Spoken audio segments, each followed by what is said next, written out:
Tila nagpahiwatig si Pangulong Bongbong Marcos na magpapatuloy ang balasahan sa gabinete.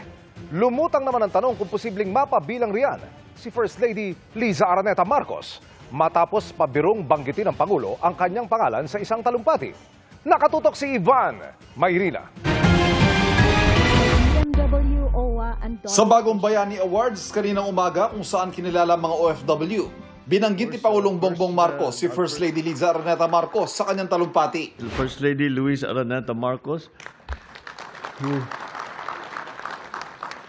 who has recently been traveling to Europe to assist with the OWA with some of the activities. Pero nabuo ang mga tanong sa mga susunod niyang sinabi. So she has become our ambassador now for migrant workers.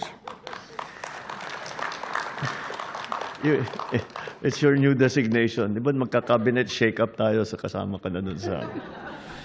Ibig sabihin ba nito ituloy ang balasahan at magiging bahagi na ng gabinete ang unang ginang? Kung nakita niyo po na parang pabiro po yung pagkakasabi ng Pangulo, so yun muna po tayo, face value. Kasama sa mga pagbabago sa gabinete ang anunsyo ng palasyo ng Lunes sa pagbibitiw ni dating Executive Secretary Lucas Bersamin dahil umano sa delikadesa matapos mayugnay ang kanyang tanggapan sa anomalya sa flood control projects. Pero hindi nagustuhan ni Bersamin ang anunsyo dahil hindi naman daw siya nag-resign. Nang hinga ng reaksyon si Palace Press Officer Claire Castro, hindi binawi ng palasyong pahayag. The Palace announcement was issued in line with this understanding and with due regard for stability and continuity in governance. At nagkausap naman po sila ng Pangulo face-to-face at let us just leave it at that. Do we still stand by our statement that you resigned out of the delikadesa?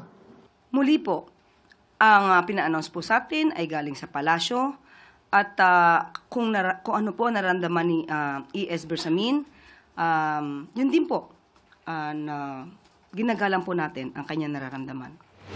Inanunsyo rin nung Lunes ang pagbibitiw ni dating Budget Secretary Amenah Pangandaman matapos siyang iugnay sa mga alegasyon kaugnay ng budget insertions.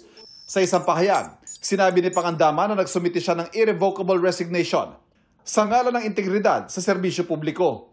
Naniniwala daw siyang ito ang pinakamarangal na daan para makausad ang bansa ng may linaw at pagkakaisa. Hiniling namin na siya'y makapanayam para linawin ang mga dahilan sa kanyang pagbibitiw, pero hindi siya nagpaunlak. Pero kapwa ay tinatanggi ni Bersamin at Pangandaman ng mga paratang.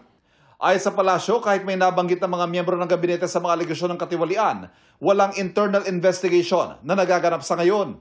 Gayunpaman, lahat ng opisyal maaaring sibakin anumang oras, depende sa Pangulo. At kahit nagbitiw na, hindi pa rin naman sila lusot kung may pananagutan. Wala pong pwedeng lumagpas. Kung kinakailangan po imbestigahan, private citizen, public official, kung kailangan imbestigahan, dapat imbestigahan. Para sa GMA Integrated News, Ivan Mayrina, Nakatutok, 24 Oras.